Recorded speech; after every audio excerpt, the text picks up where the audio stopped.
All right, please put your hands together for our very first sister act, the Younis sisters.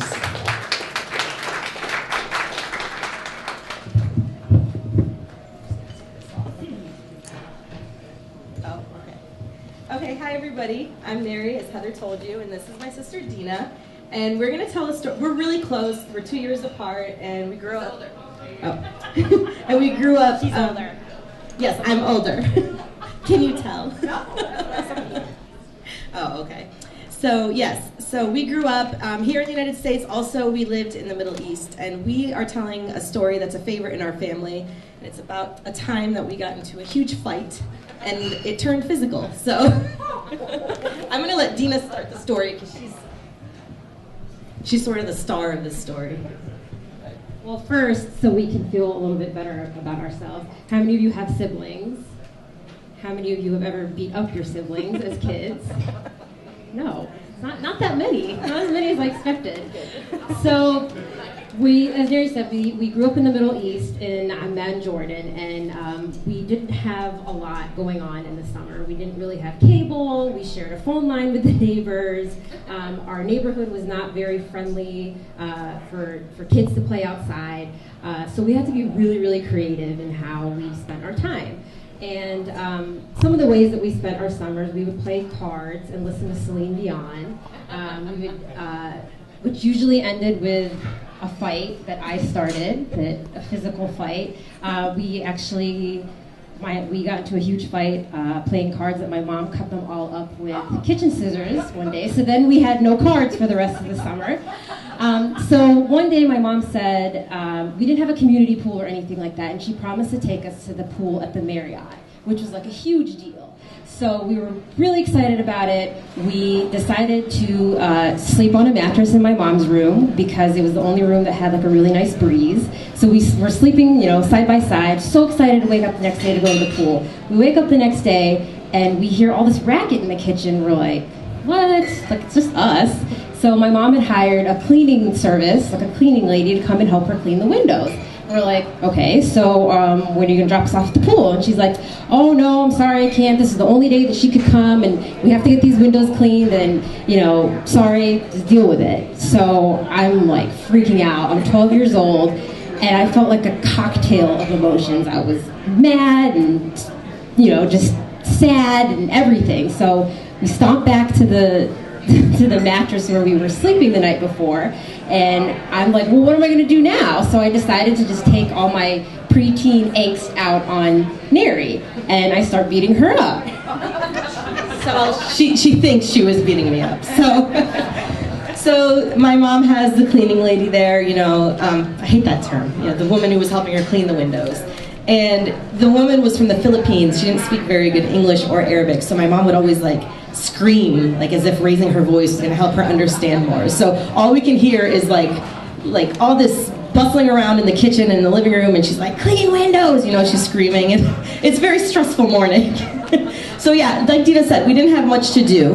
Because of that, I became an avid reader. I read and reread books, specifically the Sweet Valley High series. I was 14, don't judge me.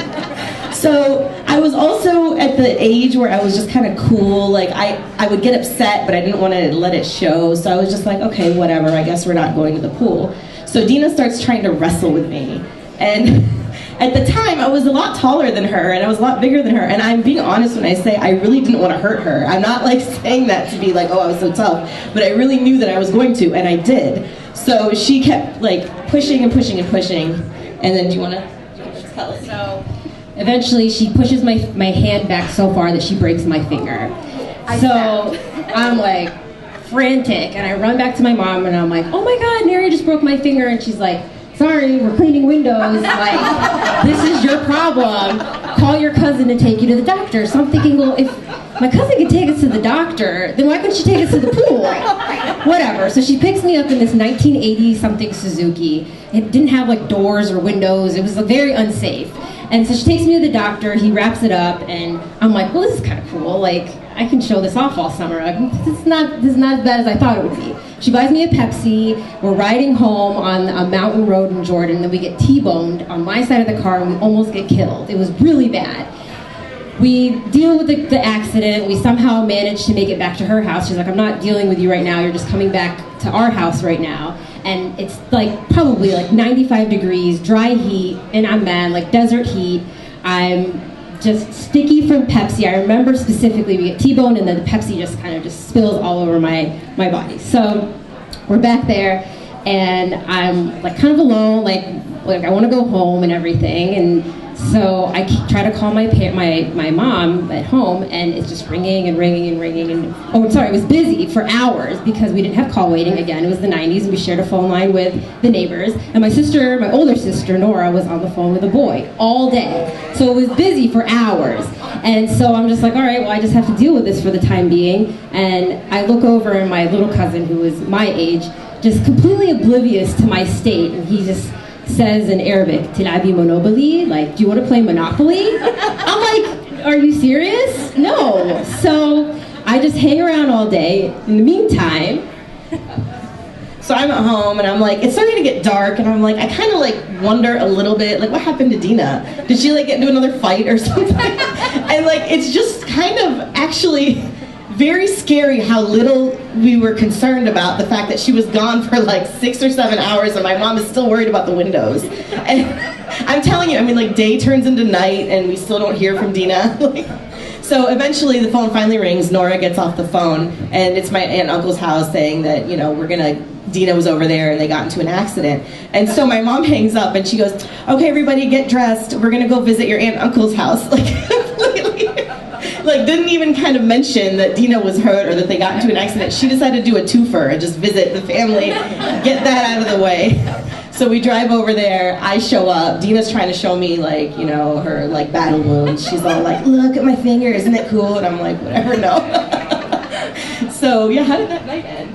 so yeah, I'm like waiting there, like, okay, they're gonna pick me up, and then she comes in and decides to make a visit out of it, and they're just hanging around drinking tea. And Neri's just not very interested in my cast on my finger.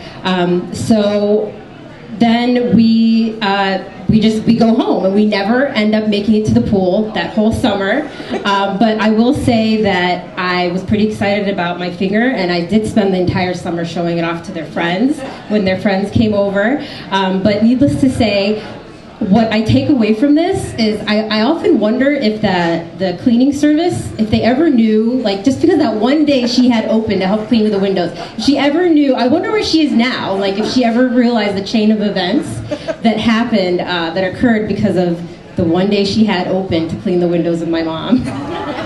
So this was basically a story about how Dina broke her finger and nobody cared.